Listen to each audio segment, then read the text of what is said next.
You already know what time it is. Hey, let's go. What up, Doug? It's your anthem, homie. Let's do it. Bah, ha, ha, oh. Bah. What up, Doug? What up, Doug? What up, Doug? What up, Doug? What up, Doug? What up, Doug? What up, Doug? What up, Doug? Let's talk. Let's talk. Okay. Let's go. Let go. Let's talk. Let's talk. Let's go. This let go. What up, Doug? What up, Doug? What up, Doug? What up, Doug? What up, Doug? What up, Doug? What up, Doug? What up, Doug? Let's talk. Let's talk. Let's go. Let go. Let's talk. Let's talk. Let's go. Let go. Let's go. 7 points on the board. Touchdown. You can never ignore. Let's go. When we into the end zone, take a look at the score. Bryce Young out here throwing dots. O-line out here holding blocks. We too real, no Photoshop. Just a few things that Doug talk about. What up, Doug? When they see it in public, they showing them love. Uncle Quan, what's up? Panther Nation, it is time to go up. Really in the field capturing. Acknowledging players who talented. Doug is bringing the analysis. The defensive beats when they tackle it. The front 7 rush got them panicking. The pressure's too much, they can't handle it. You come in the Bank of America Stadium, this is where it get challenging. You hear this song, it's time to tune in and turn it up. You gotta turn it up. If you listen and say it what time with me is, we all repeat and we scream. What up, Doug? What up, Doug? What up, Doug? What up, Doug? What up, Doug? What up, Doug? What up, Doug? What up, Doug? Let's talk. Let's talk. Okay. Let's go. Let go. Let's talk. Let's talk. Let's go. This let go. What up, Doug? What up, Doug? What up, Doug? What up, Doug? What up, Doug? What up, Doug? What up, Doug? What up, Doug? Let's talk. Let's talk. Let's go. Let go. Okay. Let's talk. Let's talk. Let's go. Let go. Let's go. Shout out to my man, what's up, Doug? Make sure y'all tune in and tap into his journey and everything that he's doing. Carolina forever, Panther Nation. It's go time, let's go. What up, Doug? Bow, bow. What up, Doug? Bow, bow. Let go.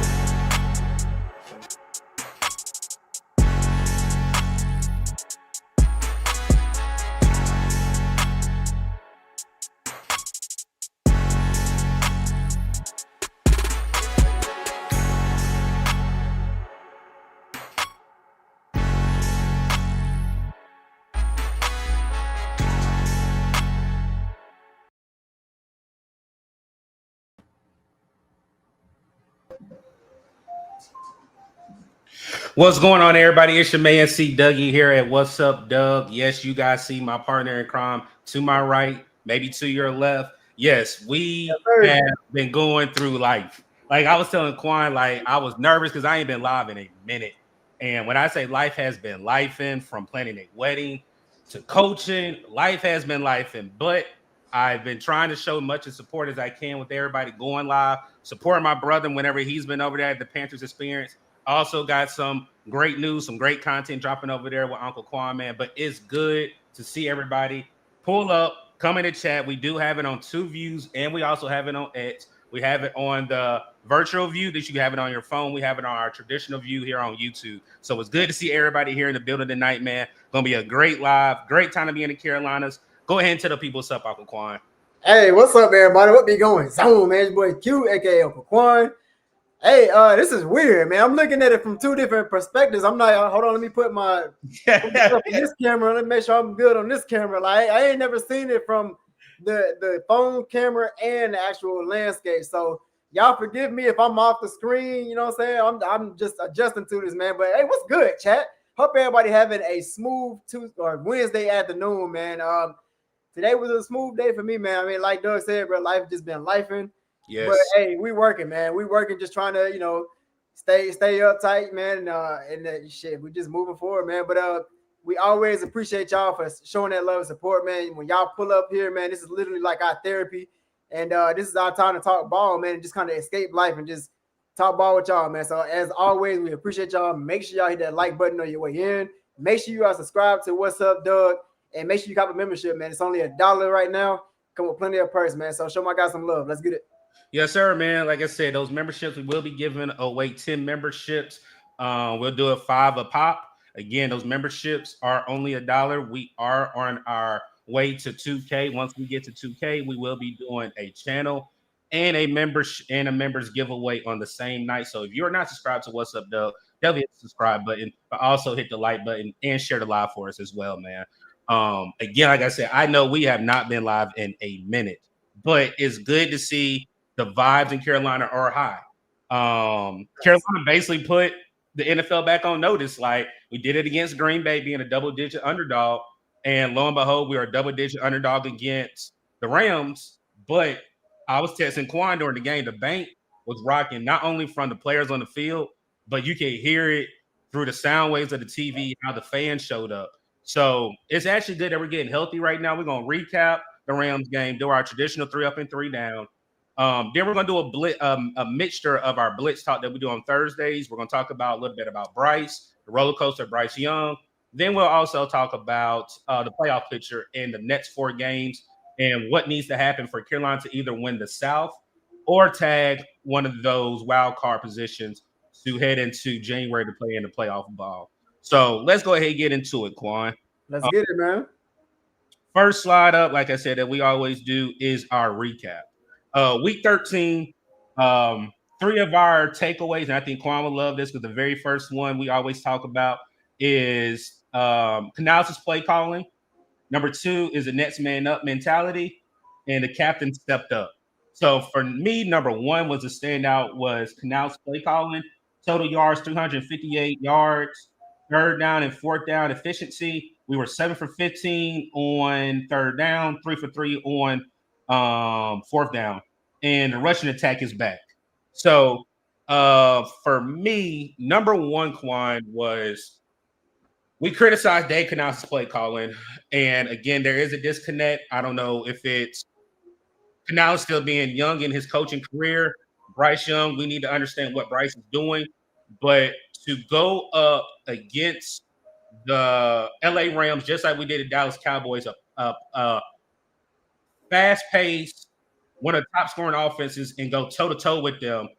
We'll talk about the defense as well, but for me, I really feel like that's one of Dave Canales' best coaching jobs. This reminds me of that Atlanta game last year, reminds me a little bit of the Dallas game, and I think those are in the Atlanta game this year when we play in Atlanta. When Dave Canales is able to open that playbook and not be conservative, we see what type of play caller he is.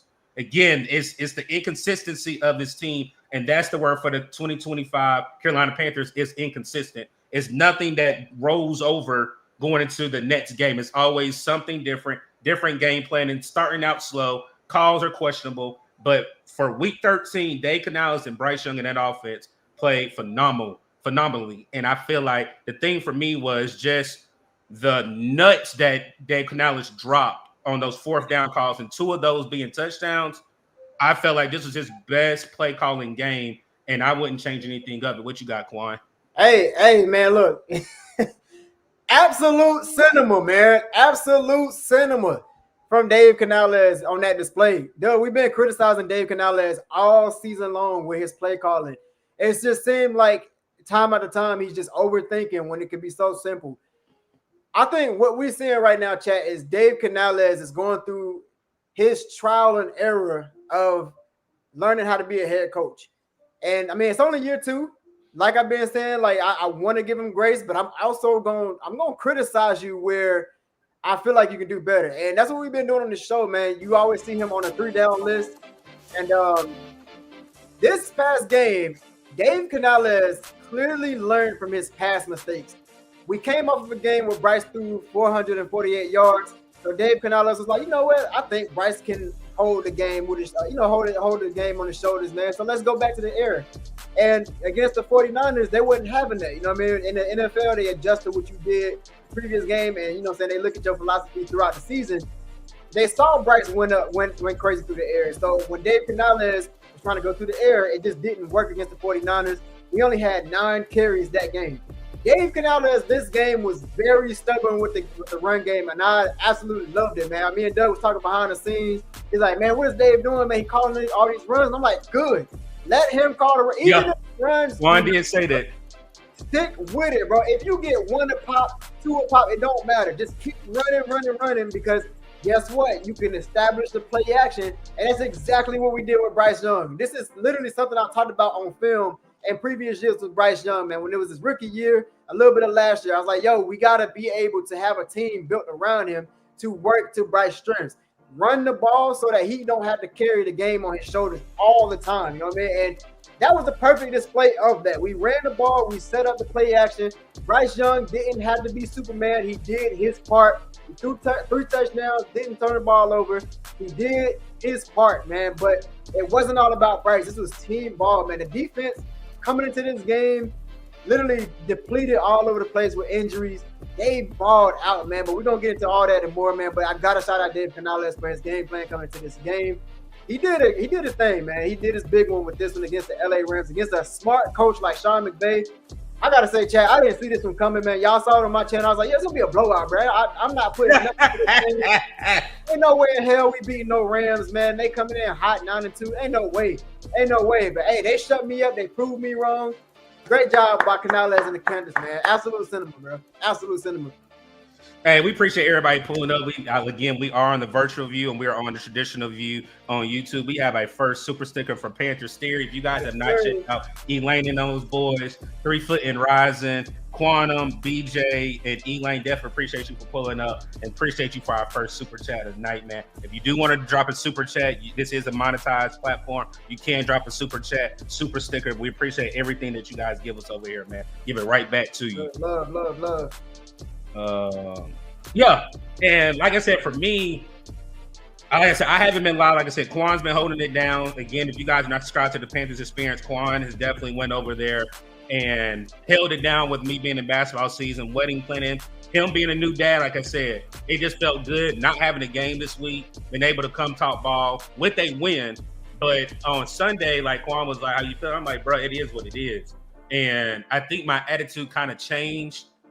Yes, Devontae Adams went down there and scored, but just the aggressiveness of a particular player that we're going to talk about on 3 Up, when Chuba Hubbard just showed a different burst. He showed that same Chuba that he had last year, but I feel like Chuba I understand it's hard when somebody takes your spot, but you go back and get it. And I'm not saying he took the lead back, but that's the Chuba that we needed on Sunday for these next 4 games. Rest up, get more healthier, and then let's rock and roll with this 2-back set. And another thing that I love that Dave Canales didn't do, it wasn't series for series. It wasn't like, hey, I'll put this running back in for this series. I'll put the next running back in for next series. He blended it. And again, the way we know Rico is a harder runner than Chuba, you can still see that they complemented each other. And Chuba did not go east and west. It was north and south and kept those legs running. So again, just how the offense shined, I really feel like I was shocked, even though the defense spotted us 7 points. We'll talk about Mike Jack. We'll talk about the defense, but let's go ahead and get into it. The second point that we have for our 3 takeaways. Next man up. Rookie Lathan Ransom, 11 total tackles, 1 sack, 1 tackle for loss. Then Mike Jack stepping in at that CB1 role, 1 tackle, 1 interception, 1 touchdown return.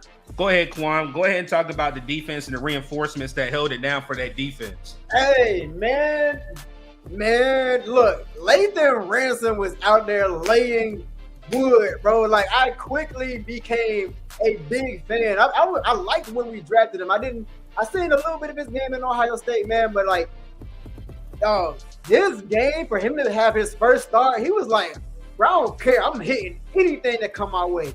Dude, it was like 3 hits back-to-back in the red zone. He had that running back literally spinning, bro. He literally went to the sideline. He's like, hold on, I need a break.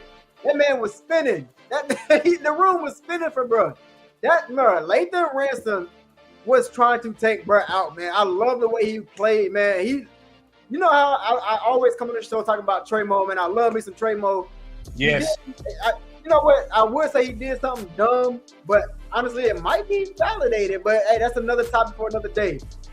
But I always talk about Trey Mo, man. But I got to talk about Lathan Ransom, man. I think he is up there with or catching my interest with Trey Mo, man. Like, we got to figure out a way to get both of them to eat at the same time. I mean, you talk about 2 safeties that can play in the box, come up and hit, and they can cover. We got us a star, man. This rookie class as a whole it's looking real good, man. But Lathan Ransom, man, I gotta give you the spotlight. Dude came laying wood, man. He was playing like he wasn't scared of nothing. Anything that came his way, he made sure they felt him. And hey, shout out to Lathan Ransom, man. He held it down. He held it down while Trey Mo was out. So, before I even go in this game, shout out to Ejiro Evero. I do this every time we go live. I was wrong saying me and Quan did a live last year. Evero got to go. Evero got to go. Evero got to go. And Dan Morgan kind of made me sit back and think like, hey, I could do a better job as a GM of giving him pieces. I even go back listening to Dan. This is only year 2. And I don't even think he got all the pieces that he wants to put or deploy on that defense. And for what this defense was able to do from last year being last and being historically last to being right where I said I need them to be to make the playoffs, 15 between 18, I think Evero's gone. And I told Quan this after the game. I said, Evero was gone. Like, he said, what you mean? I said, he's getting that job. If Evero does not get a job, I think this defense will be a top 10 defense in 2026 because there's going to be pieces that we're going to go get. We have money.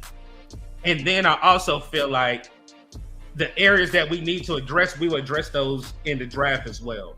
But for the display, the scheme, for the reinforcements to come in, Evero, being a former coach for the Rams, and I say this on Black Cat, shout out to those boys, Kendall, Q, D'Angelo, and their crew. The thing for me was, I think Evero had a chip on his shoulder. Bobby Brown was so ecstatic, he basically picked up Dave Canales like a rag doll and just gave him the biggest hug because that was his former team.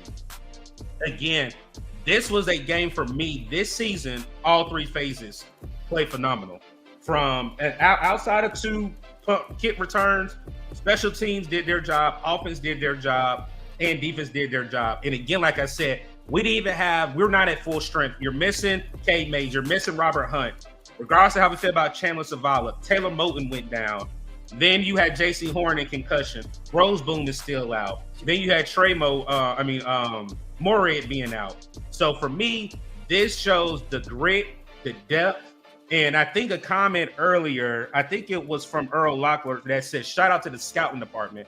You have to shout them out because, again, the thing for me is just look at how the scouting department has been night and day since Scott Fitter's days.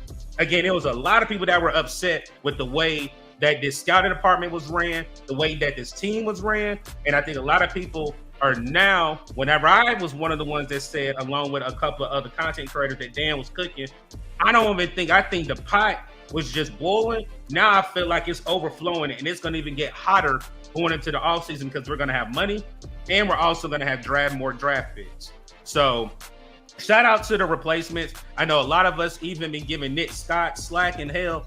He's been kind of serviceable. I do think it's going to be a question when it comes to Lathan Ransom and Nick Scott when we come back from the bye, but I do think Lathan Ransom needs more reps. Mike Jack, I was one of the ones that said he needed safety over the top. Mike Jack has been having a great year. Yes, sometimes when it comes to like the George Pickens, the Waddles, yes, we understand he doesn't have the speed, but just showing what he was able to do with Puka and Devontae Adams and be able to beat the wide receiver on that read and take it back to the crib and give us 7, that was great by Mike Jack, man. So, again, kudos to the replacement stepping up. And, again, reinforcements are coming back and starters are coming back. All right, we got our second super chat of the night.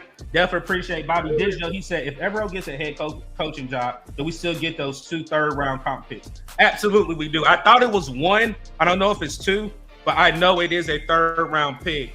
And I definitely told Quan that Sunday. I was like, Quan, I don't want him to go, but that third-round pick is going to look good. And I know how Dan likes to trade up, and he also likes to go get talent.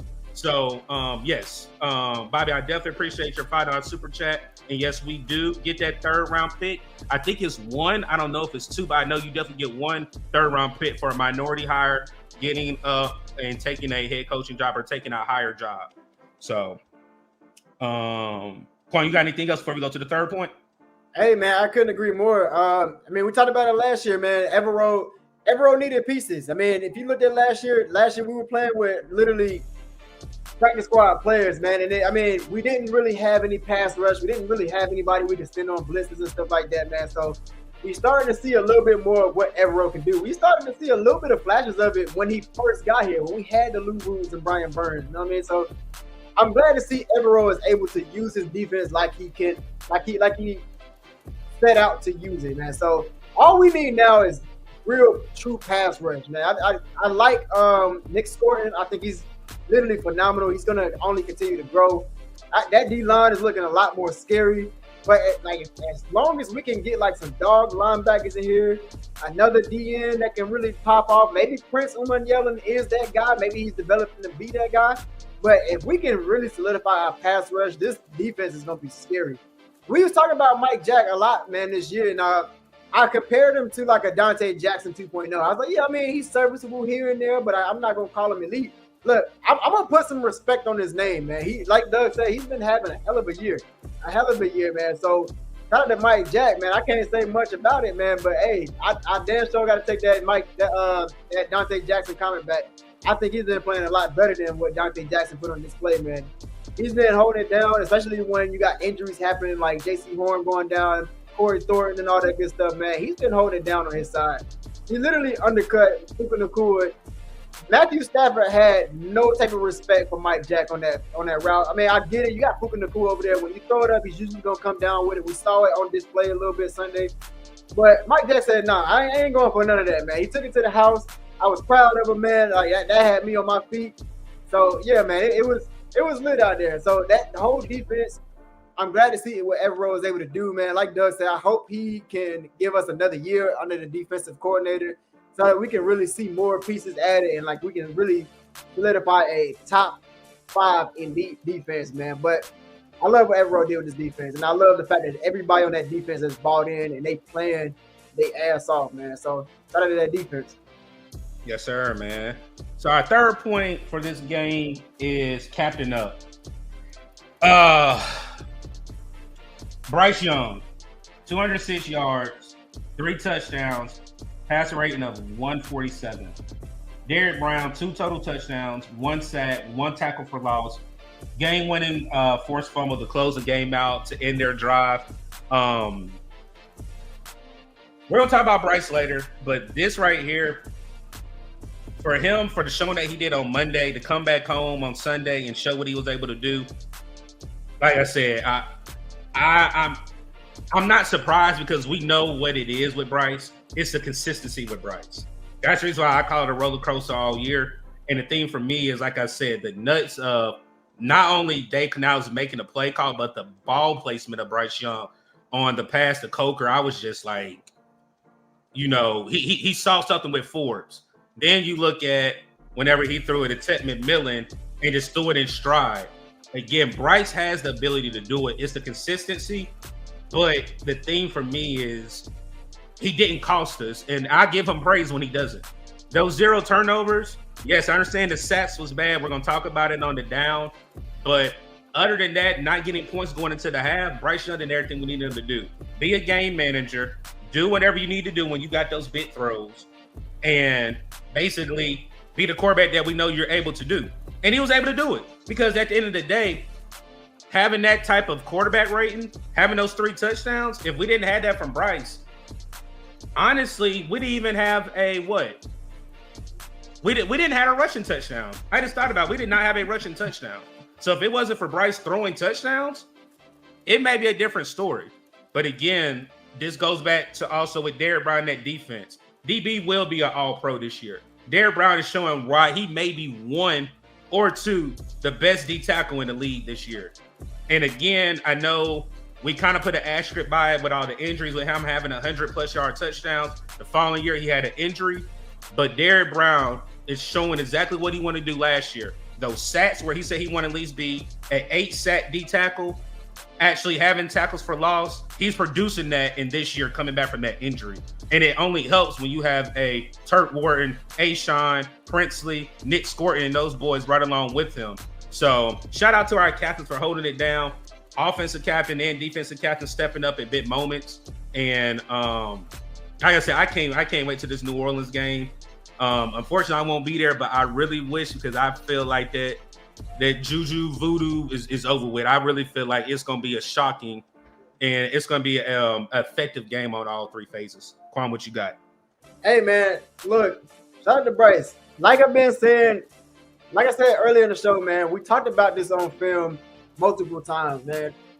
You don't want Bryce Young to be the guy that's carrying the whole game. You know what I'm saying? You don't want him carrying the load on his shoulders, because then you start to see the turnovers pile up. What you want to do with Bryce is set up a good run game, allow him to set up play action, and literally just be, like Doug said, a game manager, man. And that's literally what we saw this past Sunday. Dave Canales, I feel like he figured out a formula that works best for our offense. This should be our identity moving forward. Allow Bryce to be the game manager that he can be, man. We say it all the time on this show. We know Bryce can ball. The only thing that separates him from being serviceable, good, or mid is that lack of consistency piece, man. But going forward, if you have a game plan like this, if you allow that run game to carry this offense and let Bryce just launch it when it's time, that's why Coker was wide open. He had a one-on-one opportunity. They were stacking the box. They wasn't worried about no pass. That's why you establish the run. That's why you be stubborn with the run, like Dave Canales said when he first came in. He said, I want to be stubborn with the ball. Be stubborn with the run. And we saw the true Dave Canales, or at least what he set out to be on this past Sunday, man. And that was just a beautiful formula, man. When you literally run, even if you only getting 2 yards a pop, 1 yard, it don't matter. Stick to the run. Allow your quarterback to launch it when it's time, man. When you have those defenses coming up and respecting the run in the box, it just opened up so many opportunities, man. Like Doug said, we got 2 of those opportunities on 4th down. It was 4th down and 2 when we got a touchdown with Coker. Yep, and it was 4th down and 3. 4th and 3 when we got it to Ted McMillan, because they respected the run. So shout out to Dave Canales for actually recognizing that, man, and allowing Bryce to be Bryce, man. And we saw the best of Bryce. We saw his career high in passer rating. So this should be the formula moving forward, man. Allow Bryce to be that game manager that we need. And if it's time to really be the person to carry the game on your shoulders, I think Bryce can do that. He obviously shown that he's got a clutch gene. We talked about this clutch gene for a long time now, man. It's obvious that he got the clutch gene. He got 11 games on his belt that he won in the clutch. He got more than Josh Allen, more than your favorite quarterback at this point, man. So shout out to Bryce, man. Just allow Bryce to move with this formula, and I think he's going to be all right. Derek Brown, I mean, need we say more, bro? When you mention the name Derek Brown, you already know what time it is, man. Derek Brown is an elite D tackle, man. He's the best D tackle in my eyes, to be real with you. He's the best D tackle in the league right now. He deserves to be in the Pro Bowl. He deserves to be in that first team, you know what I'm saying, that first team All-Pro. He deserves it all, man. So shout out to Derek Brown. He literally carried that defense on his shoulders really the entire year. If you watch him on film, it's a lot of stuff that show up on film that don't really show up in the stats. This man is out here manhandling grown-ass man, chat. I'm talking about 300 pounds, 6 whatever type grown man. He's just ragdolling him, getting him out the way. Boom, boom, boom. Watch out, I got somewhere to be. That's the type of guy that Derek Brown is every single rep. You have to double team him. And even when you double team him, they struggling to hold him, man. So came up with the key sack fumble to really seal the game. He came up with the INT when he knocked the ball in the air on the tip drill. Derek Brown is literally our Superman for this team, man. Without Derek Brown, y'all see the results with this defense, man. We didn't have him the whole year last year. Y'all saw what went down with that defense. He is the heart and soul of this defense, man. So shout out to Derek Brown. Every single game, I feel like we talked about Derek Brown. Going into every game, I am more confident in Derek Brown than going against anybody's offensive line. I don't care how elite your offensive line is. You're going to have to deal with Derek Brown. So that's my guy, man. Shout out to Derek Brown. Hey, Big Grizzly. But see, this the funny thing, though. Quan was like, Dub, would you get Derek Brown up for Michael Parsons? Well, I'm going to ask you that question now. Would you? Yeah. In the beginning of the year, man, we was talking about, like, what are you willing to sacrifice to get Michael Parsons? Look, I was with trying to get Michael Parsons. Obviously, to this day, we need pass rush. We've been struggling with pass rush for a long time. The question was, what are you willing to sacrifice? And I was like, look, if we got to give up EB and first to go get Micah Parsons, let's do it, man. I don't want to. That's not saying anything against Derrick Brown. That's just like, that's the price you have to pay for a guy like Micah Parsons. Looking back at it, I ain't gonna cuss on the show, but it's the F no. F no. I was smoking. I don't know what I was smoking, chat. Y'all, I deserve all the slender for whatever the hell I was talking about, man. But you do not give up Derrick Brown. I don't care if it's for Micah Parsons. I don't care if it's for Patrick Mahomes. I don't care if it's for Tom Brady coming out of retirement, being in his prime. You do not touch Derrick Brown. He's untouchable, man. So that's on me. I don't know what I was smoking that day, man. But Derrick Brown is not to be touched, man. How much? What do you say? But, let me see. He said, oh yeah, I was tweaking. I had to say that. I was tweaking, man. Hey, real quick, shout out to PPP Panthers Prom Podcast. If you have not checked out Past the Prom, you know, you might hear the organ music here and there. You might put the robe on and get the shouting and speaking in tongues.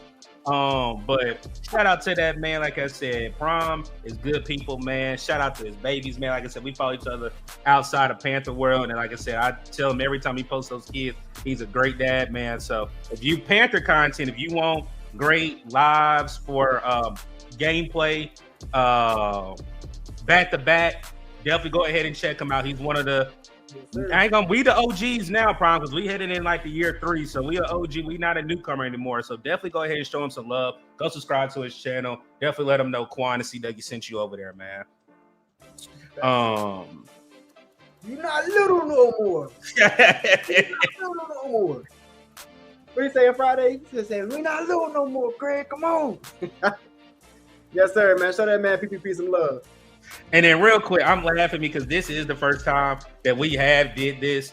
If you're on the virtual view, there is the actual real view on YouTube. The virtual view is for your phone. If you're on the virtual view, double tap on the screen for us so you can hit the like button. If you want the other view, just go to regular YouTube on your desktop or on your phone. Go to the app and go on YouTube, or check us out on X, man. But I definitely appreciate everybody pulling up, man. Again, like I said, it's been a minute. I don't know what's going to happen next week because basketball season is back. But again, we are in the building. I know Quan may go live if we do not go live here on What's Up, Doug. But again, check out all the Panther content creators because, again, we're playing meaningful football. And I think Monet 2K said it earlier in the chat. We're playing meaningful football in December.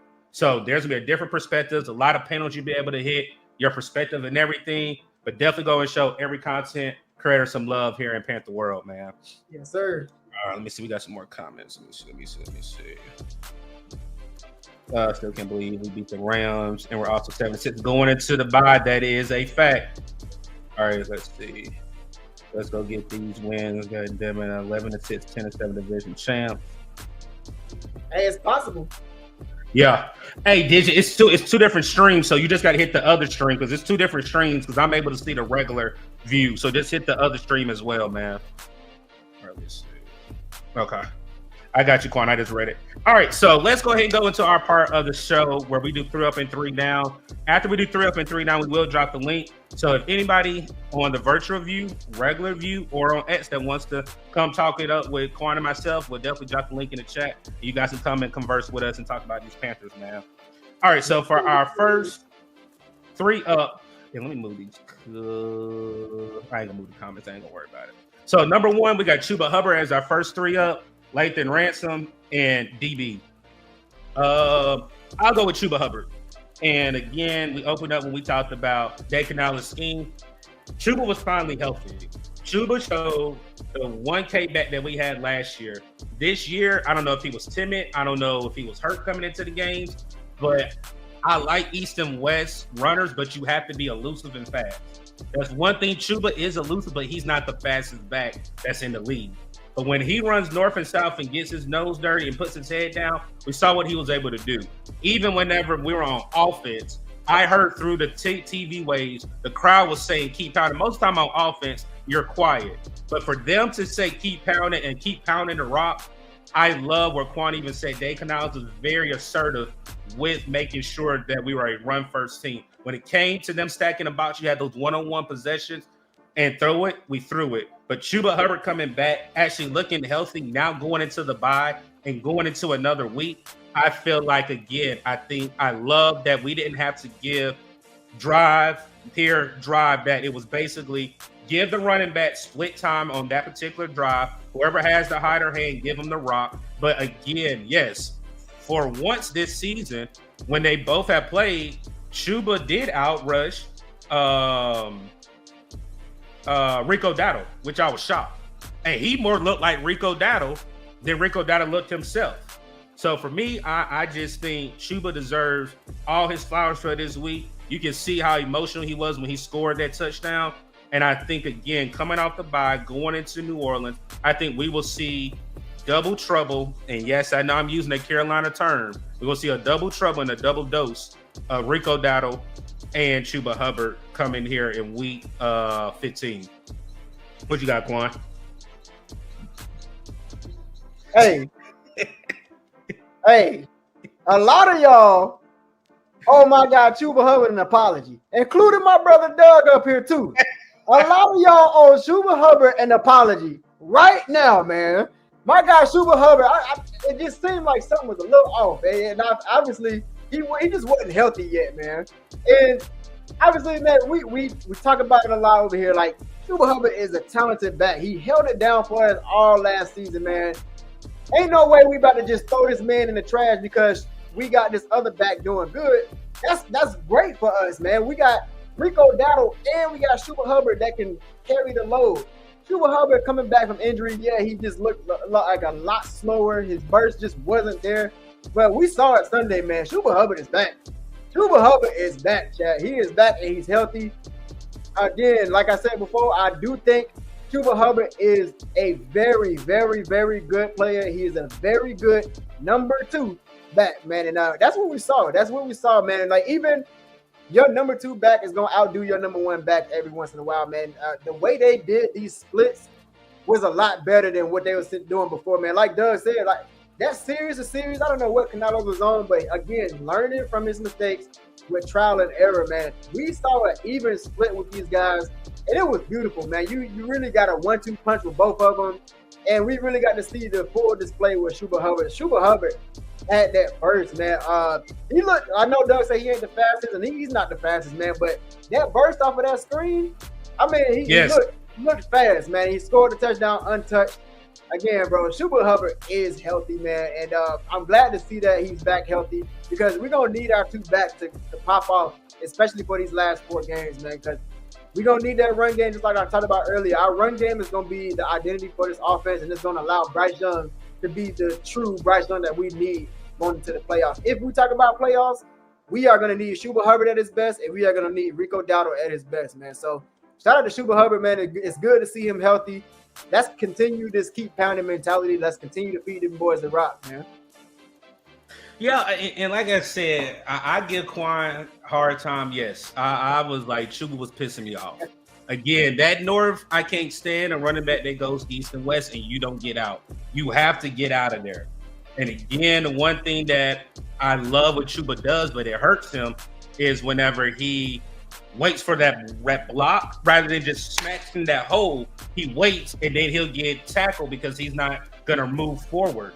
But again, we saw a different Chuba Hubbard just this past Sunday. He didn't wait for the hole. He basically forced it or he ran past offensive linemen. So again, I think the good thing about this bye, it comes at the perfect time for this team to get healthy at the right time and then go down the stretch for these last 4 games and play meaningful football and go to the playoffs. So I see Panther Dog. Hey, like I said, hey, I'm too old for that, man. Again, y'all already know what it is. Now, if I say something off the wall, I'll definitely say pause, man. But yeah, I did say hit the hole hard. My bad, man. My bad. What's going on, What's going on, man? And then shout out to I know. He gonna be like, nephew, no, you didn't. Shout out to Auntie, man. I told him do not be in this live. It's her birthday today, man. And again, shout out to PPP's little baby boy to his birthday. If I'm not mistaken, was last week as well, too, man. All birthdays and everything, man. Holidays. Hopefully everybody had great holidays. Again, it's just a perfect time, happy time going on for me. And I know my brother Quan. So again, man, if anybody is in the chat, definitely happy birthday to you. Happy anniversary.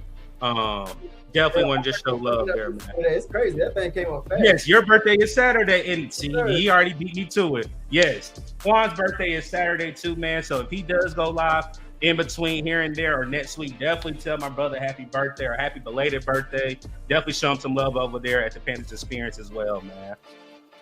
Shout out to them December babies, man. All right, Lathan Ransom. Quan, go ahead, because I'm just gonna say this and then we'll get into it. One of the best sellies I saw for week, was this week 13, 14? It's 13, right?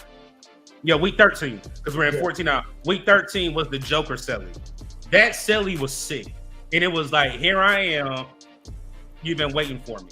So for me, I'll say my take on Lathan Ransom, but go ahead and talk about it, Quan. Hey, just like we talked about it earlier, man. He quickly gained my interest even more, man. I mean, coming into the season, I like the draft pick. I like how he played in the preseason with his mentality. I just like his approach to the game, not only physically, but mentally. He's like, look, I'm going to be in your face all game. I don't care what the score is. I don't care about none of that. I don't care who you are. I don't care how hard you run. I'm coming at you all game, man. And literally when he got his first opportunity to start, we saw that on full display, man. That man was out there laying wood. I said it earlier, man. He had this running back, like literally the room was spinning for bro. He hit him literally 3 times back to back. Bang, bang, bang. Every single time he came through that hole. And he went to that sideline like, yo, I need a break. I need a break. Bro had to stand Aaron Williams. Yeah. He was trying to get a man a concussion or whatever. I don't know, man. But Lathan Ransom was laying wood, man. And again, not only the physical with him, man, but my favorite thing about him is his mentality. And you saw a little bit on the mic'd up if you watched the rookie, what's it called, blueprint.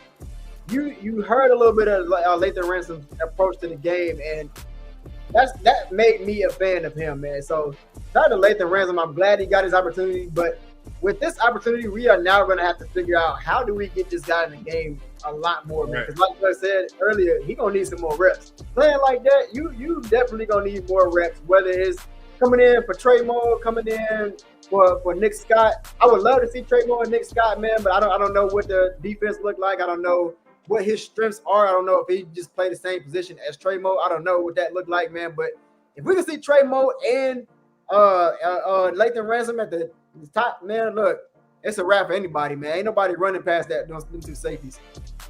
Real quick, Panther Dog, happy birthday, early birthday, man. He said his birthday tomorrow, man. So definitely happy birthday, man. What we got here, and then Panther Dog. So happy birthday, Quan. King of Fly, I think this Monet said happy birthday as well too, man. So for me, Lathan Ransom. When we got him, I was more looking at during training camp why we weren't seeing Tremo and Ransom play together. But I think now, like Quan said, you have to give him more reps.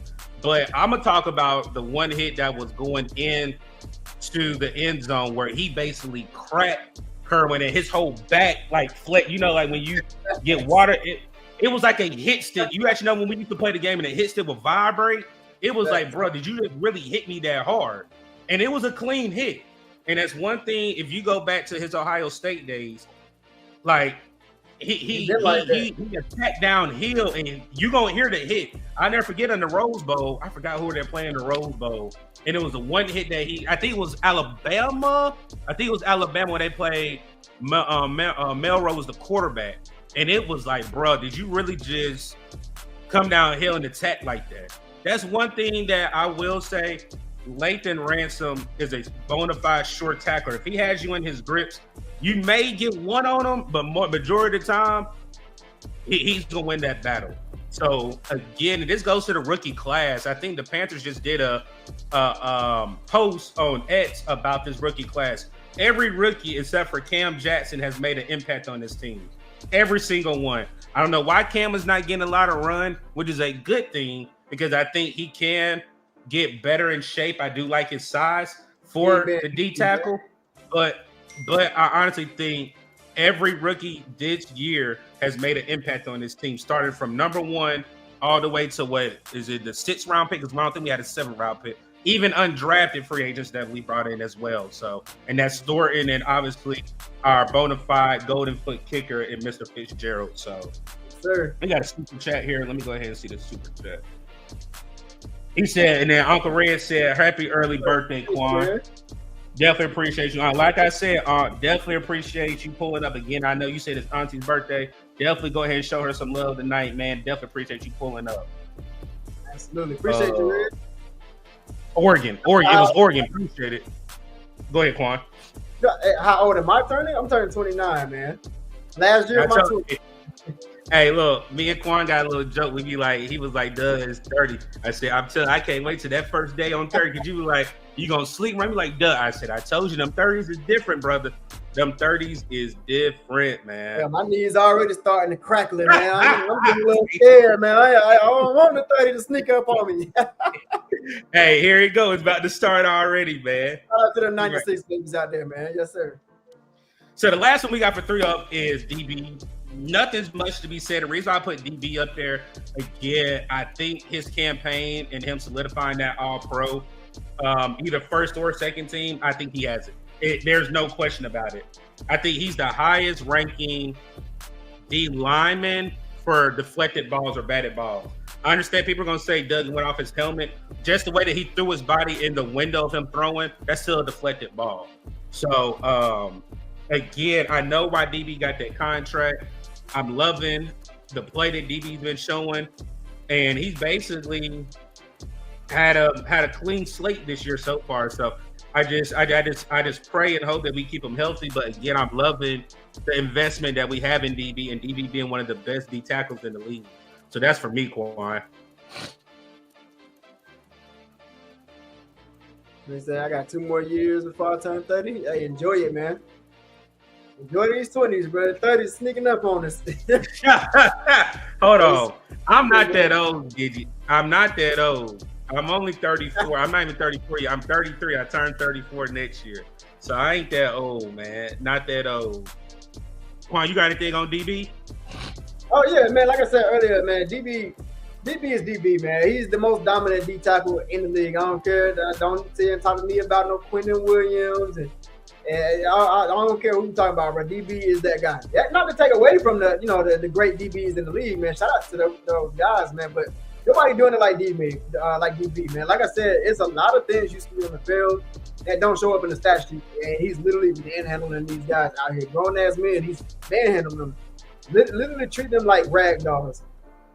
Literally, offenses have to game plan against Derrick Brown. There's been times where people try to run away from Derrick Brown. He still was able to hawk him down, man. So Derrick Brown is just a dominant force. I'm glad that he's on our side. I'm not gonna hold you. If I was on, or if Derrick Brown was like, let's say on an enemy team like the Falcons or something like that, I would literally have legit fear going against a Derrick Brown. I'm like, look, I don't want to play, bro. I just don't, man. He's a different type of beast. So I'm glad he's on our side, man. Derrick Brown continues to show week in, week out. Every single day, he's always on the 3-up. He's always one of those guys that you want to keep your eyes on going into a game. He does it every week, man. Every single week, and he shows you that he is the heart and soul of his defense, and they literally rally around this guy. I mean, he's literally a gem. I'm glad we paid him. Hey, real quick before we continue, we got a couple of goats up in here. Kendall, the GOAT on Black Cat Panther Podcast. Definitely appreciate you pulling up, Kendall, showing some love, man. Like I said, him, Q, and D'Angelo over there at Black Cat Panther Podcast. If you are not subscribed over there, they hold you down for about 6 hours. Basically, all your work week. If you just want to have some content, you want to pull up on your lunch break, they got an open panel. Definitely will allow you to say your opinion. You may get flat if you don't come with facts. But again, they have an open platform. Definitely appreciate you pulling up, Kendall, showing some love, man. And then one of my favorites. Ready to come with it now. Yes, sir. And then one of my favorites, what's going on, Edgar Salmingo? Like I said, this is from X, man. Definitely appreciate you pulling up, Edgar. If you don't know who Edgar is, definitely follow him on X. Does great content all the way out there in California. Definitely a friend of the family. Definitely a friend of the show, man. Definitely appreciate you pulling up and showing love, man. What's going on, Bleezo? What's good, Bleezo? Derek Beebe talks to O-line. And Quan said that earlier. They definitely do, man. Definitely do. Facts, man. Facts. Yes, sir. And then what's going on? Gaddy, definitely appreciate you putting up as well. Like you said, hit the like button. We are using the vertical view and the regular view on YouTube. If you're on the vertical view, just double tap that screen for us. It will show up as a like button. If you are on the regular YouTube side, you already know what to do. Just hit the thumbs up, hit the like button for us, man. Appreciate everybody pulling up for us again. Quan and I just had an open night. I don't got a coach tonight. Baby girl is asleep. Goddaughter is asleep. Like I said, if I was in Arkansas with Wet and Planet, y'all would not get this. So we definitely appreciate y'all rocking with us. We know it's been a long time since we've been live, man. We definitely appreciate everybody pulling up and showing some love tonight, man. Let's go to 3 down. And again, after we do 3 down, we are going to talk about Bryce Young, the last 4, and the playoff picture. So we will be dropping the link if you want to come up and talk with us tonight, man. 3 down. All right, I know I'm gonna get some backlash on this first one because I'll rewatch the game today, Quan. So Jay Kerwin, he's a tackle, but we had him playing guard with the injuries that we have right now. Jatavion Sanders and Thomas Incoom. For me, reason we only put Jake up here because those 2 sacks was just on him. Other than that, he had a solid game. And somebody asked Dave Canals about his game. They said, you know, he did miss here. But he also did great as well. So, again, for me, I think I'm being nitpicky with this because, again, he's a tackle playing guard, and he's your 3rd string, almost 4th string guard/tackle. So, I think I'm kind of nitpicking with it. I do like what he was able to do in the run game. But when it came to pass pro, he did kind of get beat kind of bad. And he did get beat, him and Taylor Moton, on that sack that led going into halftime. But other than that, he had a very solid game. So for me, this 3 down is very soft, other than one person. But other than that, it's very soft for me. Nothing very critical on any of these players. Quan, what you got? Yeah, I couldn't agree more, man. I mean, it's a reason, you know, he's you know, a depth piece on the offensive line. But for what he was able to do, for what it's worth, he held it down. I mean, he did what he was supposed to do. He did what he was asked to do. Yeah, you're gonna give up a sack as you know, the weak link of the offensive line. But hey, man, overall he did good. Like Doug said, you know, not gonna put too much into it. Like Doug said, it's gonna be like a soft kind of down. You usually put 3 guys on the down list. You just so happen to be one of them. I mean, you gave up 2 sacks, but we came away with the dub. So you know, when you win, that's how you cure all the bad things that come with it, man. So, hey, I'm not really, you know, too pissed off with bro, but hey, you held it down for what you were asked to do, man.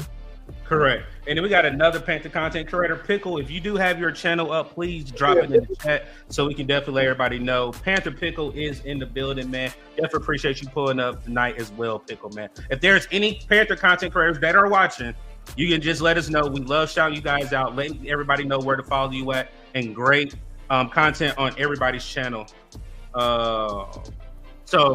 And I did see what you said. So he's technically 4th. I thought he was 3rd, but I'll give it to you because you got Hunt, Christensen, Zavala. So again, being 4th, again, it's soft. I know I'm nitpicking because we have to do 3 down. But again, even with those 2 sacks, he had a great game. And again, he's originally a tackle. He's not even a guard. So again, like I said, I know we're nitpicking with this 3 down, but it's not bad at all.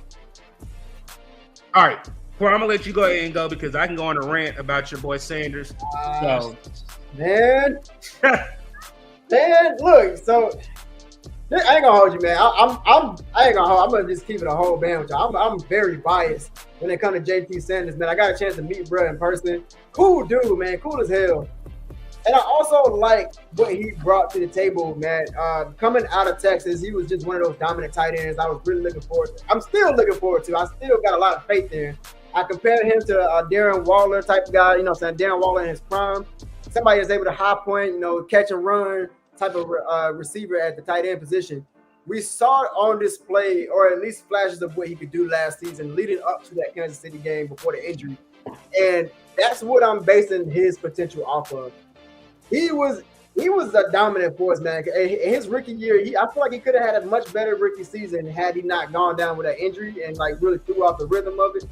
But yeah, man, I don't know. He's just been quiet this season. I'm not really seeing that top 10 potential like I talked about what he could be over there at the Panthers experience. We talked about it on film, what he could bring to the table. Still waiting on it to happen, man. We're not really seeing it.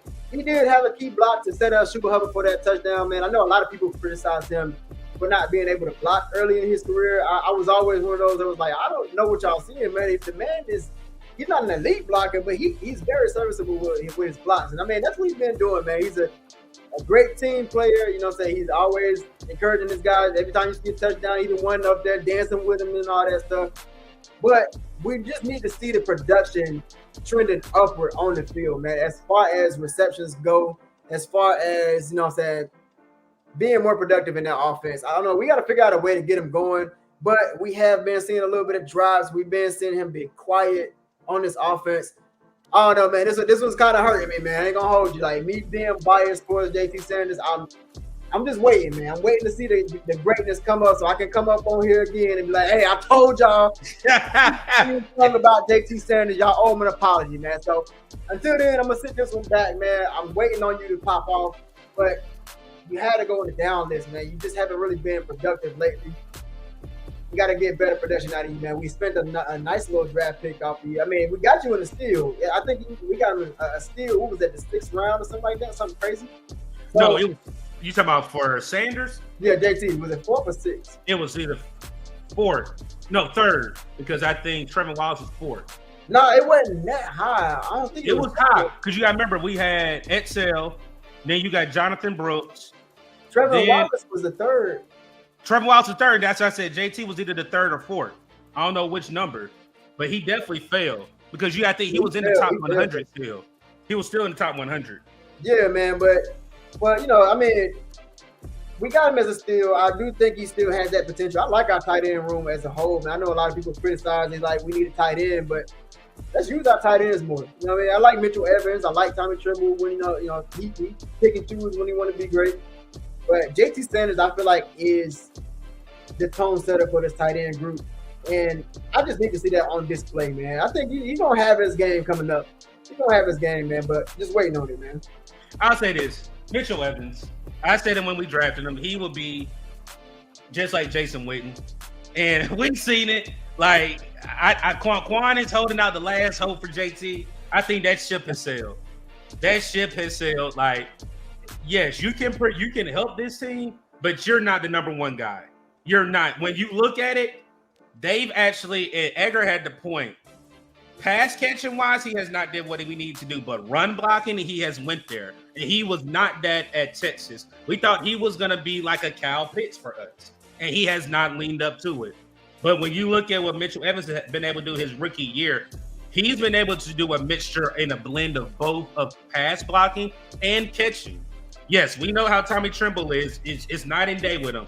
If you look at the Atlanta game, if we can get that type of Tommy Tremble every game, we'll have a bona fide tight end room. But with JT Sanders, Quan and I were talking about when he did the video, Sanders can be a top 10 tight end.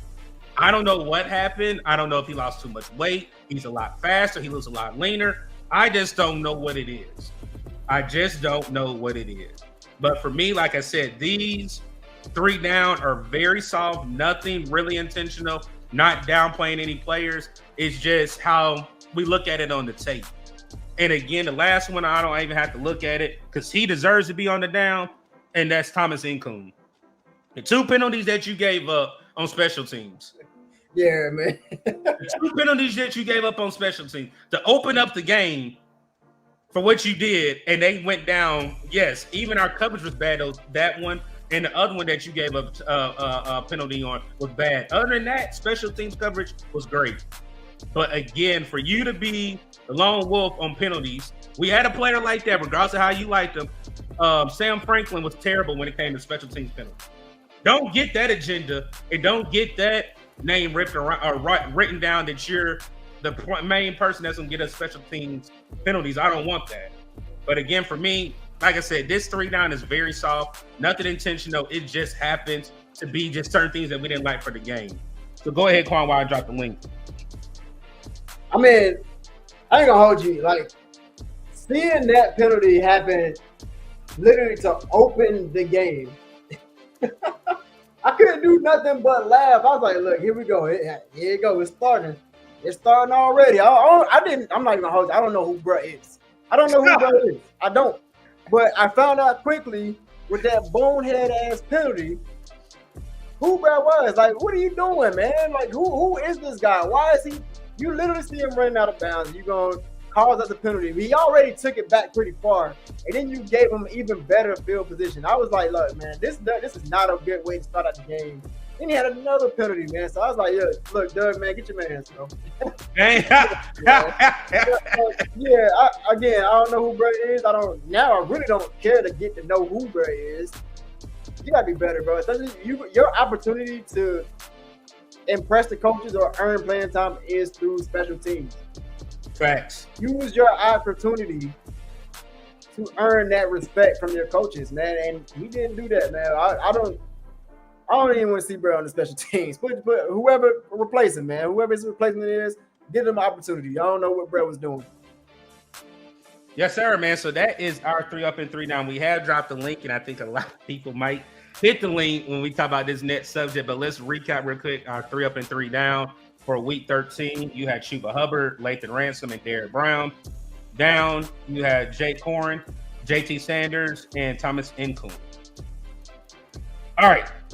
And again, if you are new to the channel, definitely subscribe for us. Hit the like button. We are using the vertical view for phones, and we're on the regular view, and we're also on X tonight, man. So again, it's your man C Dougie here at What's Up, Doug. My co-host, my brother, Uncle Quan with the Panthers Experience. To my right, maybe to your left, is joining us as well, as we always do, 3 up and 3 down. But we're about to get into a mixture of blitz talk tonight as well.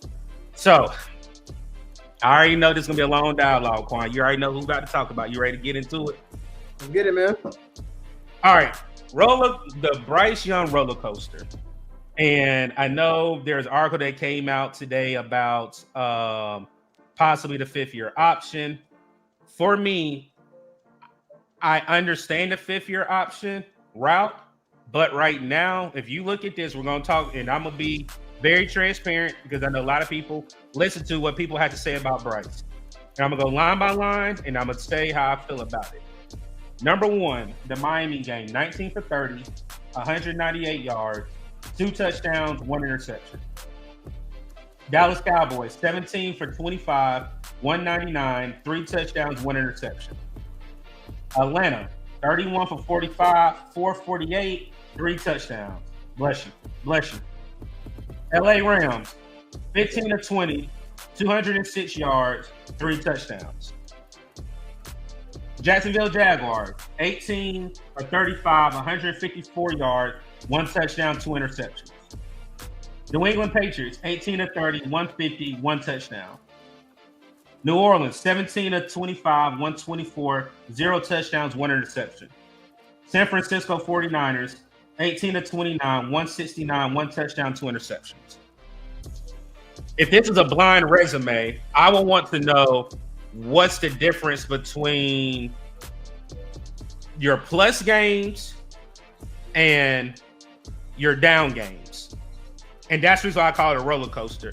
At a roller coaster, you got your thrills, you got your twists, you got your turns, but then it can be boring as well. When you got a short roller coaster, there's no thrill, there's no excitement. That is the inconsistency that Bryce Young has. Right now, if you ask me, am I confident in Bryce? I'm confident in his abilities, but the problem I have is the inconsistency that you show week in and week out. Just look at last week in San Francisco. Your defense gives you 3 turnovers. And what do you have to show for it? Basically coming back again where you have most of your wins, have the most game-winning drives right now, but you put yourself in a hole. Sometimes your decision-making makes me think, are you overthinking it? If you do like what you do with these games right here, when it comes to 448 yards, then you have 206 against the Rams, then going against a high potent Dallas Cowboys team. If you do that and look at Jacksonville, look at New England, look at New Orleans, look at San Fran. Bryce, if you do that, one of those games we could steal. And again, talking on Black Cat earlier today, we made the bet that we've had to start in the beginning of the season. Now we're looking back at games that we might could have won one of those games and be in a better predicament that we're in based off of offensive play. And being offense is your quarterback leading you on that side of the ball. So for me, the roller coaster has to stop. Do I think it can? I definitely think it can in New Orleans. I think you'll have the crowd behind you. I'm getting ahead of myself. I know we're going to talk about something else throughout the live. But for me right now, I understand where it is. I understand the criticism a lot of people give Bryce. Because, again, you do this against teams, but then the teams you're supposed to beat, you lay an egg. Like New Orleans back at home, where we could have had that game and we would be in first place on the bye right now. But what it could have, should have, you made the bed, you got the last four, take care of business, and then the media and the fan base will look differently at you. Go ahead, Quan. I mean, like I've been saying all season long, man, my stance with Bryce it don't change because it's a consistent inconsistency with Bryce. I know I say this all the time. I know the man can ball. He can hoop. Just like Doug said, I'm confident in his abilities. Doug is confident in his abilities. My thing is, I know he can hoop, but it's just up and down. You just don't know what kind of Bryce you're going to get. It always depends on the kind of Bryce you're going to get. You might just get legacy comeback, clutch up Bryce one game, or it's 100 yards, take it or leave it. 2 picks maybe with Bryce Young. Yeah. There's no in between. You know what I mean? Like, he's probably the hardest quarterback to predict on a given Sunday. That's why I don't bet on bro. I stay away from him whenever his stat lines go up. Hell, this past weekend, I think he was going for 180 or something like that. 189 on shout out to Underdog, our sponsor over here. Yes, sir. I was like, you know what? I could take the under, but I'm not going to do that. And I'm glad I didn't because he actually went over it. And there's other weeks where it's like, I don't know, man. I just don't know what Bryce, man. But that's the only thing that's, again, I say this all the time, is separating him from being good and mid. His lack of consistency, man. It's just so unpredictable. It's so unpredictable with Bryce, man. So if we can really get a consistent Bryce, I think we'll see the best of Bryce, man. And honestly, I think I saw a comment somewhere. Shout out to Eternal Super 5 too.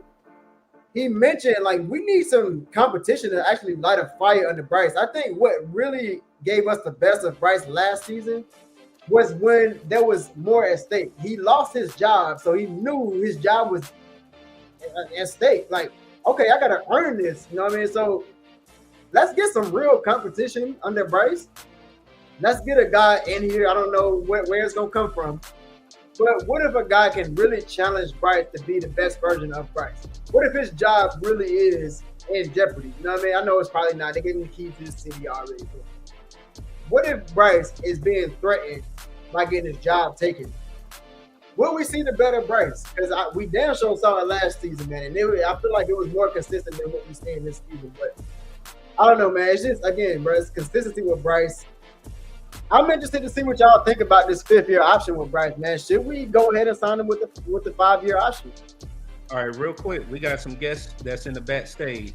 Let's welcome Panther Pickle joining us. What's going on, man? Pickle, and then let's welcome PPP joining us tonight as well, man. We have a open platform. So if you want to hit the link is in the chat. We will drop it again, man. So, fellas, before you get into it, we are talking about the roller coaster of Bryce Young.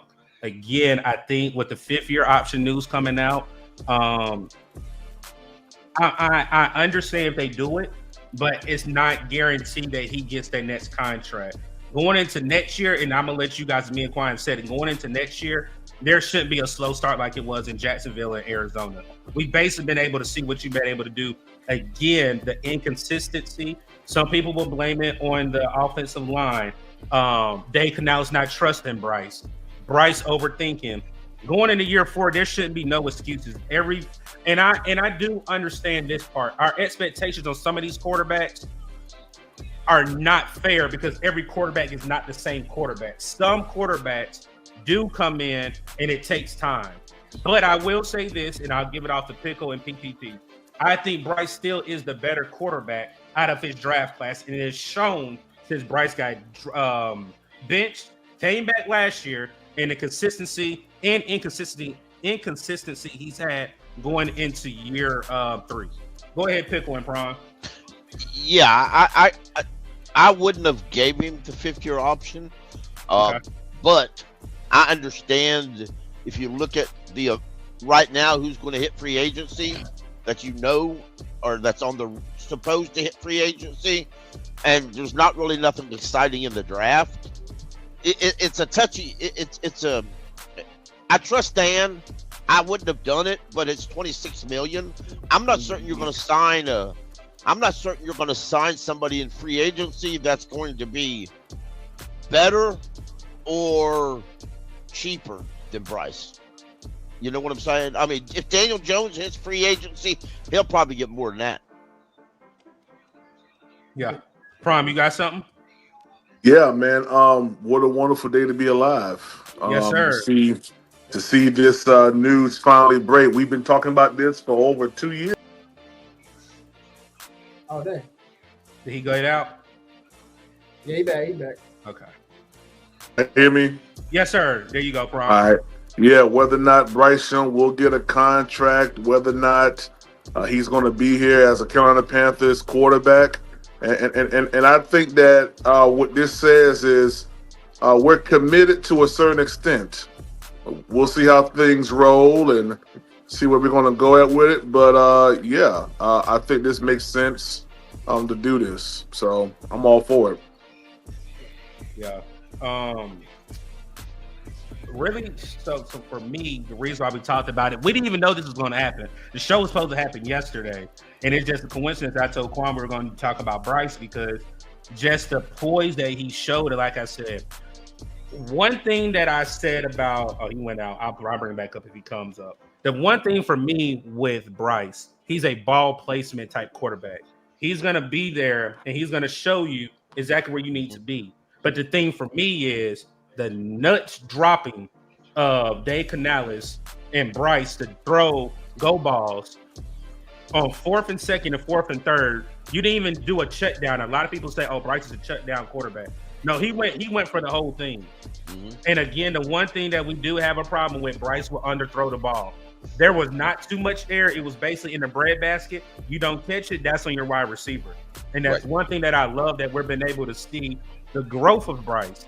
But I even heard a point early on somebody else's pod earlier where they said that the mindset and the damage control that was done to Bryce year one, people not really understanding exactly how bad that was.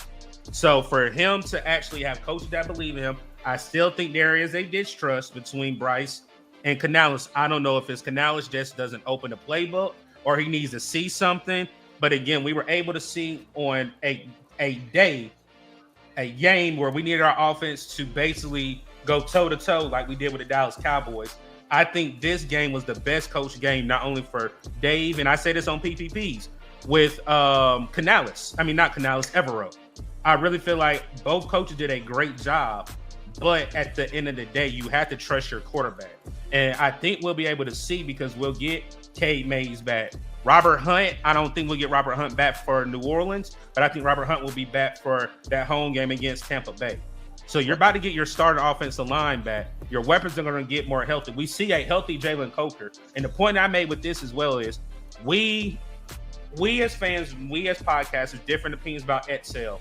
I think with a healthy Jalen Coker, you're going to see Edsel do things that he needs because, again, he's not your bona fide number one.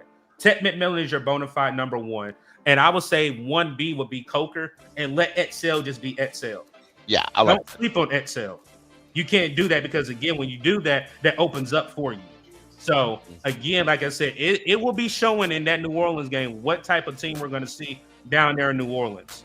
So, y'all got anything else before we go to our next slide? Yeah, Coker actually played more at wide receiver as a starting wide receiver than Xavier Legette did in South Carolina, I think. Xavier he's still raw. He just is. And it's not saying he's bad, but there was a play the other day where Bryce, it was third down.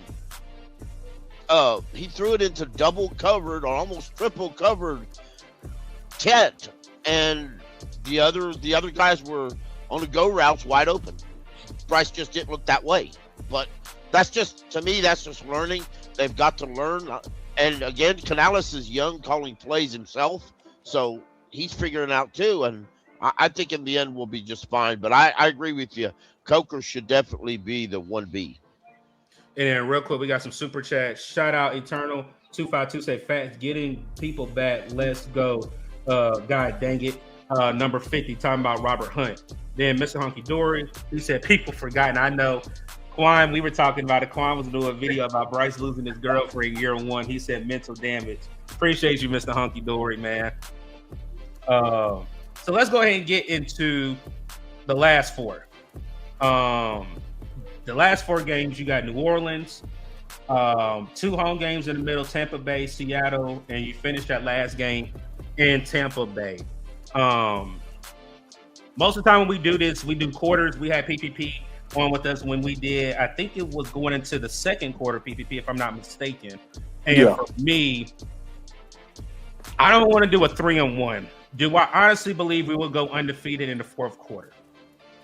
And I know PPP does record predictions, and I'm going to say no. And again, if we need to do scenarios, I got my handy dandy iPad right here, and we can go for these last 4 weeks. I think if we do not win a division, and I'm stamping this right here, I'm at my table. If we do not win a division, we get the last wild card. And there's a way that we can get it. If we do not win a division, Carolina would get the last wild card. And PPP, you can hold me to it because I know you do. What you say, PPP? What's it gonna take to get the last wild card? So we're what, 7-6? It'll be a 10-7. We'll either go 10-7 or what are we right now? 7-6.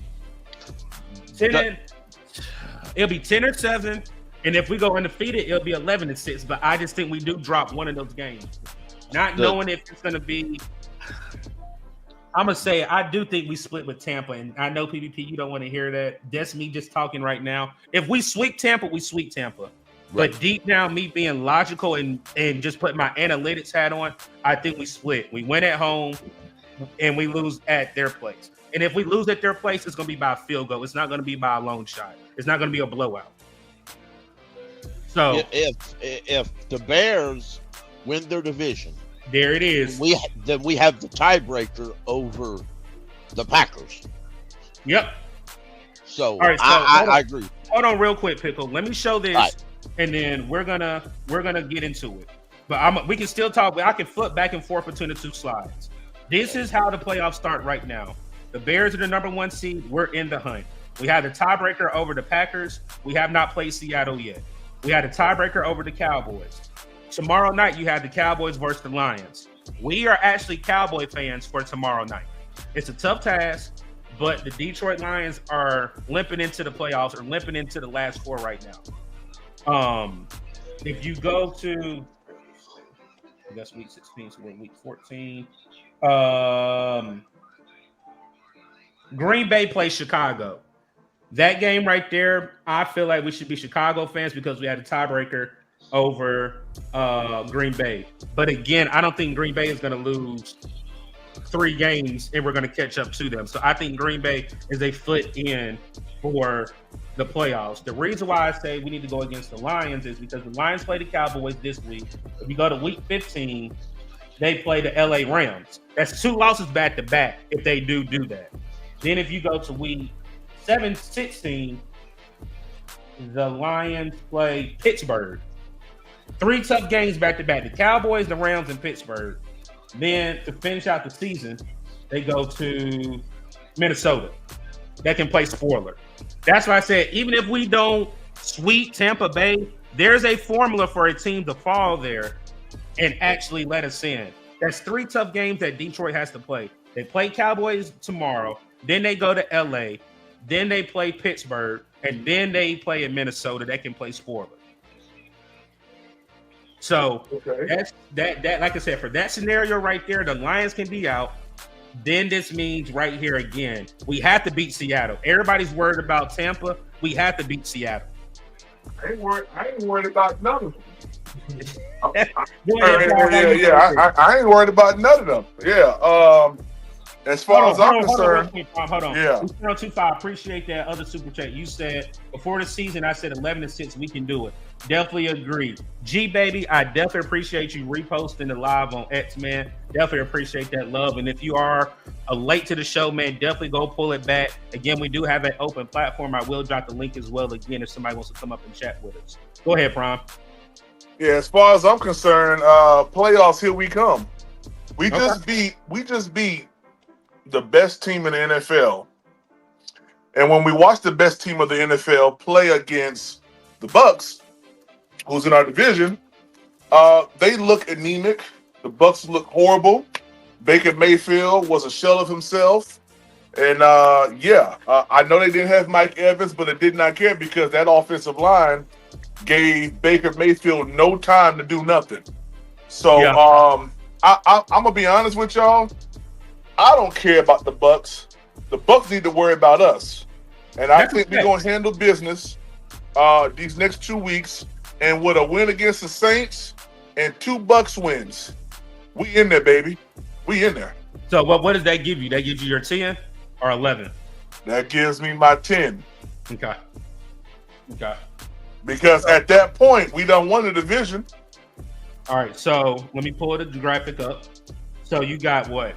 You got W with the Saints, W with Tampa, W with Seattle, and hello, the last one, and W with the Bucs. That gives you 11. You're going 4-0. Yeah, I'm saying all we need to do is beat the Saints and both Bucs games. 10 to get in. Yeah, but we gonna beat everybody. That's what I'm saying. Got you. Yeah, hey, look, where I stand with this, the Panthers at this point in the season, I truly don't know how to predict this team at all. You're playing with house money. You playing with house money right now. Man, I went on PPP, shout out to PPP on the panel, man. He asked me, he's like, Quan, who you got winning for these last couple games? I had us getting blown out by the Rams, but we turned around and we beat them. You sure did. I don't know, man. I don't know. When it comes to predicting how these games will turn out, I'm gonna just shut my mouth and I'm gonna watch. And I'm gonna see. Hey, Quan, all you gotta do is close your eyes and jump off the bridge. That's all you gotta do. Just close your eyes and jump off the bridge. I do it every week. Sometimes I land, sometimes I don't. But god dang it, I'm gonna jump. Hey, real quick, Eternal 25. Like I'm gonna say. What's Prime's favorite thing? He said, "Let's go, god dang it, division champs in this beat." Hey, like Mama said, you're god dang right, yeah. So you're gonna jump off too? Hey, for these Panthers, I'm taking the leap of faith. Let's get it, man. Yeah. Jump off. Come on, Pickle. Jump off with me, Pickle. Come on, Pickle. I'm jumping. Hey, look. Hey, Pride. Hey, y'all know that old school saying, "Blind leading the blind." Y'all letting the blind lead you. Hey, let me tell you though, Dougie, the blind saw last week because I said we was gonna beat the Rams. Hey, I told you. I already told everybody you be having that organ music, had the robe on. Y'all didn't see PPP with his robe on yet. It's coming next week. I'm telling y'all, it's coming next week. Yeah, when I open up my sleeves, I got Snickers and Kit Kats inside there. Yeah.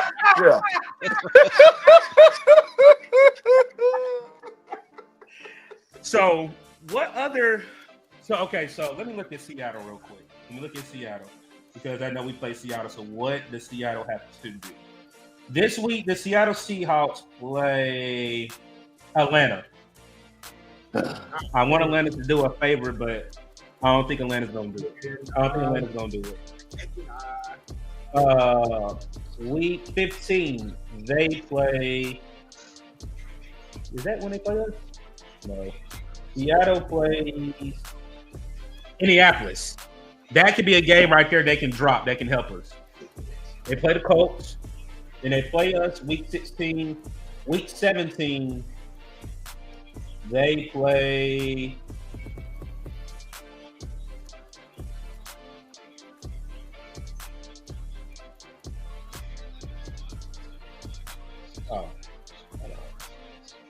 I meant week 18. Y'all didn't correct me. I'm like, hold on, I don't see them. They play San Fran. So let's just say they lose against the Colts and they lose against San Fran. That's 2 losses, and if we go 3-1 at best, we take their spot in the playoffs. That's why I said there's a formula for us to not just win a division, but just get 10 wins and make it in. So you think there'll be 2 NFC South teams possibly? Again, you see me breaking it down. I understand people saying there's not, but there's a way. There's a way. Again, it's either going to have to be, and I'm going to get back to the comments too. It's either going to be the Seahawks fall out. It's going to have to be the Seahawks fall out. I'm looking at it because the Packers are not going anywhere, and the 49ers had the tiebreaker against us. So we have to take control of our own destiny and take care of the job. Yeah, because they got to take on, of course, 49ers and the Rams both. So yeah. So there is a formula where the Seahawks fall. Yeah. So if we can pull off a win against them right along that process, then we could drop one to the Bucks and still walk away with the wild card at least. That's what I'm saying. It's a formula. Pickle, there's a formula that can happen. Again, but like when we open it up before we started the show, and I think, Prom, you were up there when I said it. I said we on Black Cat, we made the bed, but now you're in the last 4. Again, I would just say that Arizona game. If we won the Arizona game, we're looking at a different story right now. Right. We're looking at a different story. But that's what it could have, should have. So we got to look at what we're doing right now. But again, based off of these games, I think we'll really know going into that last 4 how this playoff picture is going to change. Because again, if this happens, Carolina moves up, Dallas moves up, but we had a tiebreaker over Dallas. When we play Seattle, we beat Seattle. We had a tiebreaker over Seattle. Then we had a tiebreaker over Green Bay. But again, I don't see Green Bay losing 3 games. I just don't see Green Bay doing that. I just don't. So, bro, if we beat the Saints, yeah, that's another one, Bleezo. I definitely agree with you. If we had beat the Saints and Arizona, we're looking at what, 9? Is that 9-5? Yeah. Or no? Games we ain't had no business losing. 9-4. Yeah, games we had no business losing. And then Joshua said right here, I think they gave us 3 turnovers, man. 3 turnovers. What'd you say, Quan? Quan, what you say?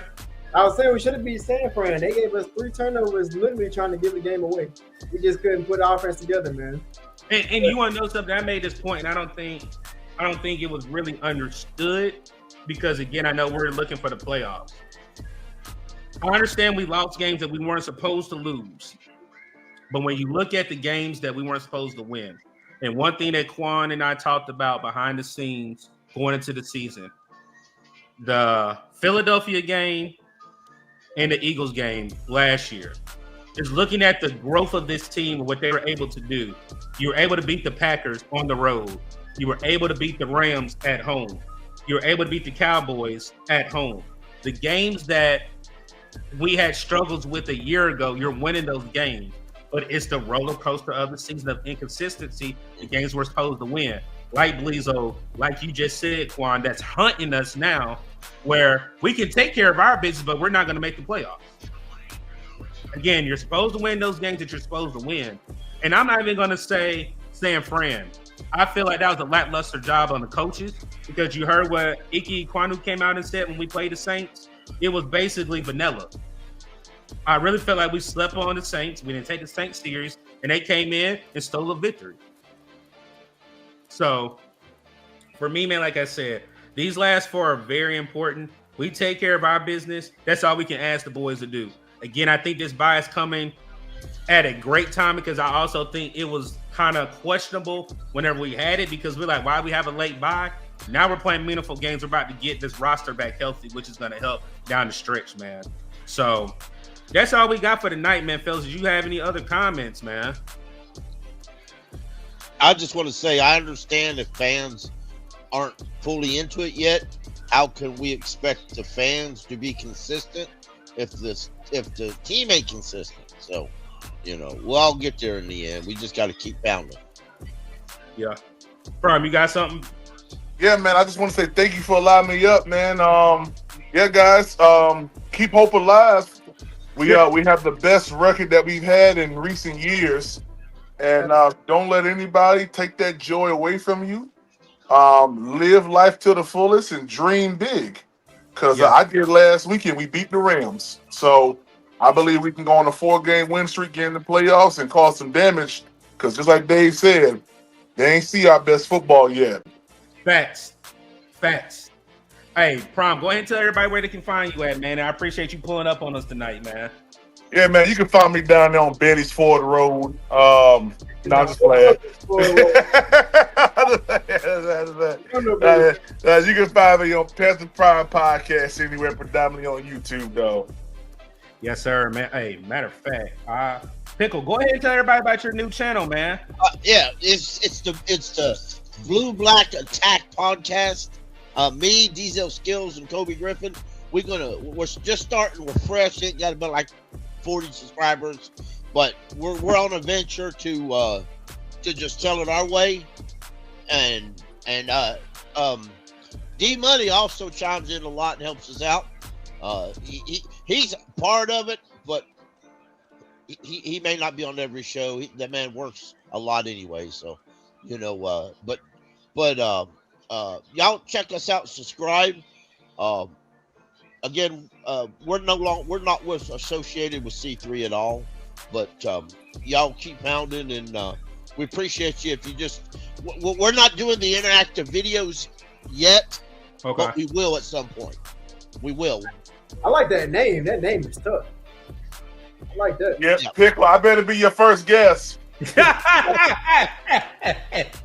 Hey, man, like I said, how we closed out, support every Panther content creator. There are more creators that have been coming up on my timeline on YouTube. Again, we all have different perspectives. We do different shows. We have interactive shows.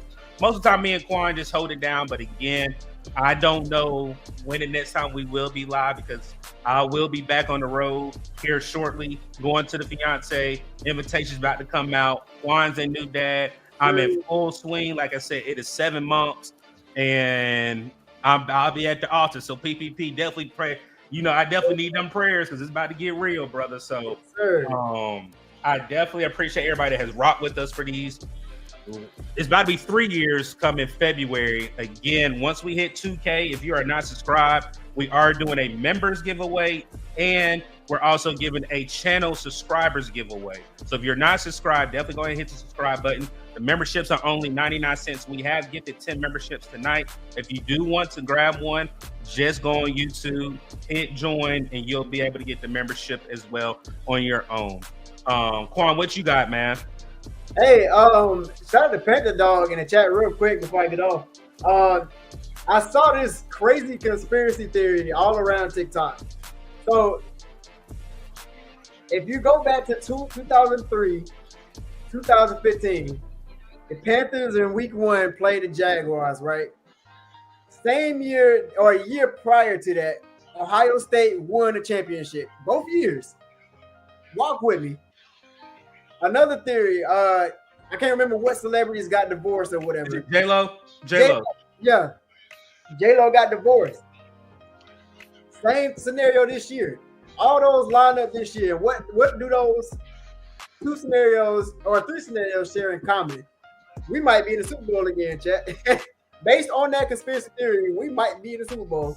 Hey, if that's the case, I'm with it, man. I'm telling y'all, if we go to the Super Bowl, y'all will see a version of me that nobody has ever seen. Y'all gonna see Project XQ out here tearing up the city, man. I'm gonna be going crazy out here. Y'all better be uptown partying with me, man. So you go to the Super Bowl, it's going down, man. But that's funny, man. Shout out to Panther Dog that he brought that up. I was looking at that earlier. But y'all know y'all can find me over at the Panthers Experience. That is like basically our second channel over there, man, where we hold it down whenever we ain't able to do the live over here.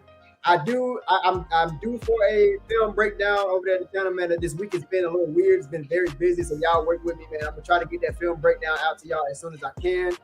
But other than that, man, y'all know where to find me, man. Y'all know where to find me on Twitter. You know what I'm saying? YouTube, TikTok, it's the same thing. Panthers Experience and Uncle Quan, man. So appreciate y'all as always for pulling up and showing love. Make sure y'all hit that like button if you haven't already. Subscribe if you are new to the channel.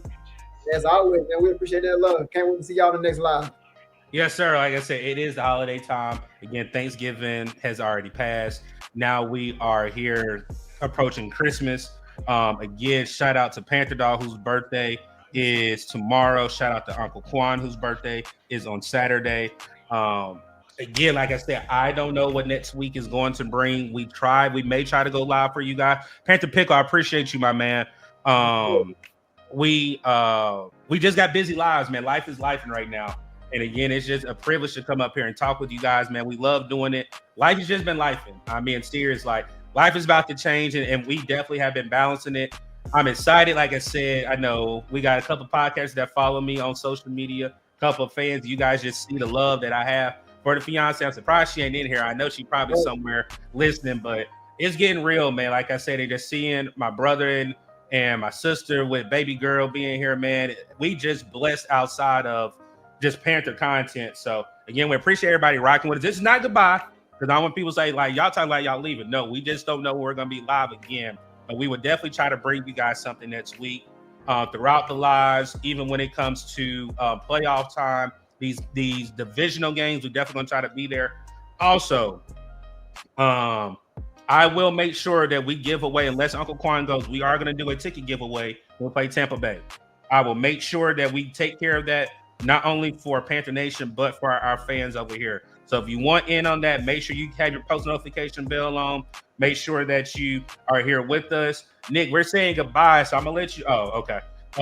Like I said, man, I hate you missed it, man. We're closing out the show. But again, it's your man, C. Dougie, Uncle Quan here at What's Up, Doug, man. Make sure that you do. Where is it? Subscribe, like, and share the video for us, man. It's been a great one tonight. Again, I appreciate everybody that has sent a super chat for us as well. But it's your man, C. Dougie. Y'all stay safe. Y'all be blessed. Until next time, keep pounding, man.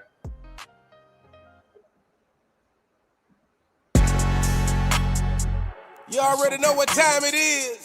Hey, let's go. What up, Doug? It's your anthem, homie. Let's do it. Bah, ha, ha, oh. Bah. What up, Doug? What up, Doug? What up, Doug? What up, Doug? What up, Doug? What up, Doug? What up, Doug? What up, Doug? Let's talk. Let's talk. Okay. Let's go. Let go. Let's talk. Let's talk. Let's go. This say go. What up, Doug? What up, Doug? What up, Doug? What up, Doug? What up, Doug? What up, Doug? What up, Doug? What up, Doug? Let's talk. Let's talk. Let's go. Let go. Let's talk. Let's talk. Let's go. Let go. Let's go. 7 points on the board. Touchdown. You can never ignore. Let's go. When we into the end zone, take a look at the score. Bryce Young out here throwing dots. O-line out here holding blocks. We too real, no Photoshop. Just a few things that Doug talk about. What up, Doug? When they see it in public, they showing them love. Uncle Quan, what's up? Panther Nation, it is time to go up. Really in the field capturing, acknowledging players who talented. Doug is bringing the analysis. The defensive beats when they tackling. The front 7 rush got them panicking. The pressure's too much, they can't handle it. You coming to Bank of America Stadium, this is where it get challenging. You hear this song, it's time to tune in and turn it up. You gotta turn it up. If you listen and say it what time with me is, we all repeat and we scream. What up, Doug? What up, Doug? What up, Doug? What up, Doug? What up, Doug? What up, Doug? What up, Doug? What up, Doug? Let's talk. Let's talk. Let's go. Let go. Let's talk. Let's talk. Let's go. This say go. What up, Doug? What up, Doug? What up, Doug? What up, Doug? What up, Doug? What up, Doug? What up, Doug? What up, Doug? Let's talk. Let's talk. Let's go. Let go. Let's talk. Let's talk. Let's go. Let go. Let's go. Shout out to my man, What's Up, Doug? Make sure y'all tune in and tap into his journey and everything that he's doing. Carolina forever, Panther Nation. It's go time, let's go. What up, Doug? Bow, bow. What up, Doug? Bow, bow. Let go.